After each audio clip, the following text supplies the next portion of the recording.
બસ ચાલુ છે, થઈ ગયું ચાલુ. હવે ઉપર સ્કાયલાઇનમાં લઈ જઈશ. પછી એને શું, ના જીગો બહાર ના આવી શક્યો.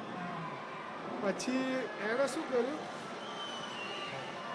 એકદમ ગરમ તેલ કર્યું અને એટલે કોર્નફ્લોર કદાચ નાખ્યો હશે થોડોક પેલા બોન્ડિંગમાં, અને આખું તળી કાઢ્યું. પછી કાઢી અને ડીશનો ઉપર ચોકલેટ સોસ નાખી. કોઈને કહીએ જ તો માને નહીં. બોલો ટેસ્ટ કરવા એકચ્યુઅલી શું છે ના મજા એટલે ના આવી કે એકદમ ગળ્યું પછી આમ સોસ ચોકલેટ હોય તો ના મજા. હા, અને ગળ્યું તીખું હોય તો ખવાઈ જાય. ગળ્યું બહુ હતું એટલે એ નવી તો એક જ પીસ મંગાવવો પડે, પછી એક જ આવી. હા, એક જ મંગાવી. 4 જણા ખાઈ લઈએ, ખબર પડી જાય. ત્યાં પણ તૃપ્તિ કરીને તમે જાઓ ને રાત્રે